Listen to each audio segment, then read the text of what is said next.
Trump administration means for the global landscape. This weekend, Russia and Ukraine launched some of their largest drone attacks against each other, a signal that the war may be escalating as President-elect Trump prepares to take office. Russia said yesterday it intercepted and destroyed 70 Ukrainian drones, including 34 over the Moscow area. Meanwhile, President Volodymyr Zelensky said that Russia launched a record 145 Iranian-made drones into Ukrainian territory. This comes as Ukraine's top commander warns that Moscow has amassed tens of thousands of soldiers preparing to retake land in the Kursk region, and after President Zelensky and the White House confirmed North Korean troops are training in Russia to join the fight against Ukraine. It also comes as the Kremlin is denying a report in the Washington Post that Trump and Vladimir Putin spoke on the phone in recent days, calling that reporting, quote, completely untrue. Joining me now is former U.S. ambassador to Russia and an NBC News international affairs analyst, Michael McFaul. Ambassador, thank you for your time today. The war in Ukraine is going to be among the first foreign policy challenges for the new president-elect. As we enter this transition period now, what is your mind? How might the fighting in Ukraine shift at this point? Will both of these countries become increasingly aggressive like we saw over the weekend? Well, remember, candidate Trump pledged that he was going to end this war in 24 hours. He even said he would do it before inauguration. So there's lots of debate, speculation about what he plans to do, what will be his proposals for a peace treaty or a end of hostilities. And so both sides believe that they need to maximize their position on the ground before conversations about some kind of negotiated settlement occurs. So you're seeing those effects. You're seeing both sides escalate through the air. And just as you reported, and most certainly my colleagues in Ukraine have been telling me over the last 24 hours, they expect a major escalation in the Russian region of Kursk that will, for the first time, and maybe it already has happened, will include North Korean soldiers involved in that fight. We also know that support for Ukraine among Republicans in this country has been fading. Is there really such a thing as sort of Trump-proofing U.S. support for Ukraine? I know the National Security Advisor said over the weekend that the administration plans to push out all the help that has been allocated for Ukraine before this Biden administration ends. Is there anything that President Biden can do in his final days that President-elect Trump can't easily undo? Well, first, I just want to remind everybody that the last vote about aid to Ukraine, overwhelming majority of senators supported it. So if Mr. Trump is going to say we're not going to do that, he's going to be going against the grain of 85, 90 senators. And it was also overwhelming majority in the House. So this will be a debate. This will just not be a fait accompli. The president has a lot of say over U.S. foreign policy, but so does the U.S. Congress.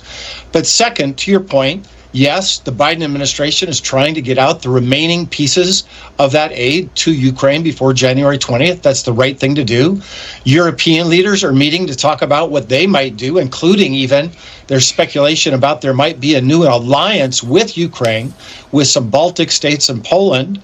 And third, there's new talk about finally releasing the $300 billion in Russian foreign currency reserves that we froze rightly 2 years ago. There's discussion, and I think it's the right discussion. Give that money to Ukraine now before January 20th. You did reference that North Korean troops are preparing to join combat operations with the Russians.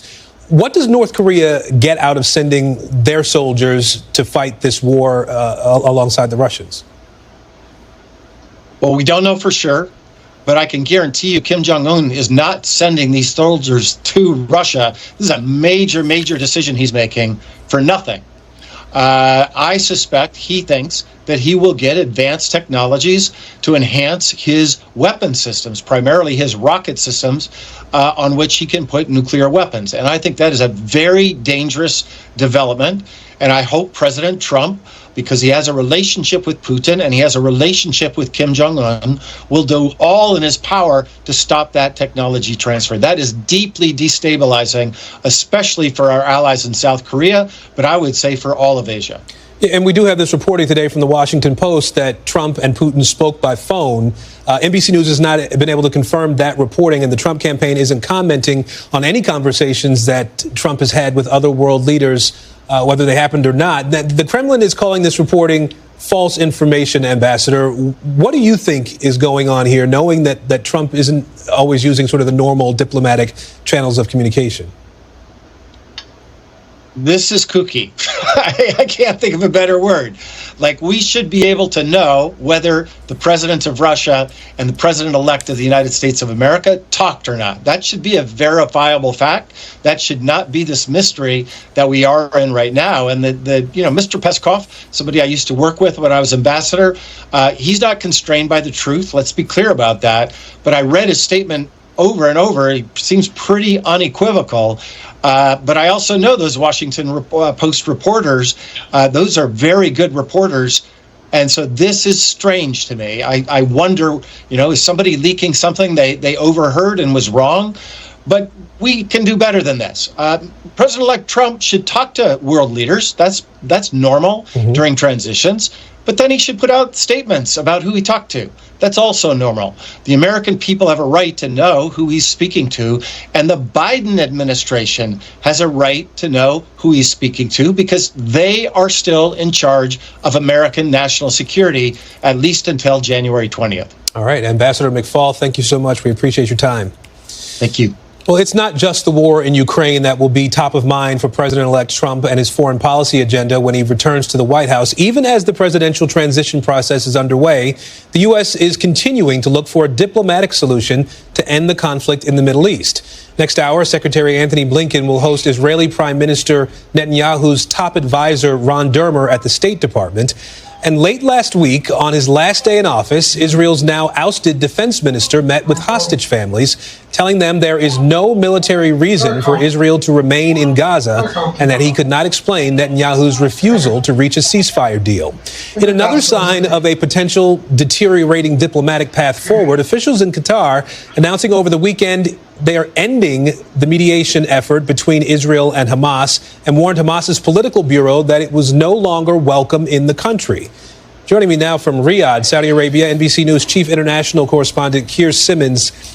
So, Keir, Arab leaders are meeting there in Riyadh now. What are they saying about where this war effort stands? Do they see a diplomatic path here still? Well, actually, what they're saying is pretty tough and has got tougher over the past year.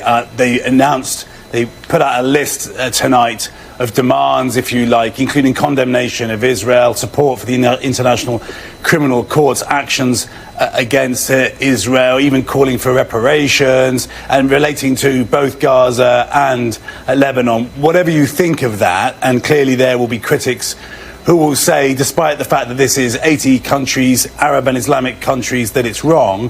What it does indicate is that those countries have been pushed closer together by what has happened in the past year. And one illustration of that is the fact that the Iranian vice president has been here. And just listen to what the Crown Prince of Saudi Arabia said at the beginning of this summit today. He said, "We call on the international community to compel Israel to respect the sovereignty of our sister country, Iran." Iran, that was in recent decades an adversary of Saudi Arabia. Now you've got the Crown Prince of Saudi Arabia saying something like that. I think it illustrates the different world that President-elect Trump will inherit, completely different from 2016 and much more complex. And that means more challenges. He says he wants peace here in the Middle East and also, of course, with Ukraine and Russia, as you were talking about earlier. But the hurdles in the way of achieving that are different now than they were even 12 months ago. All right, Keir Simmons for us in Riyadh, Saudi Arabia today. Keir, thank you.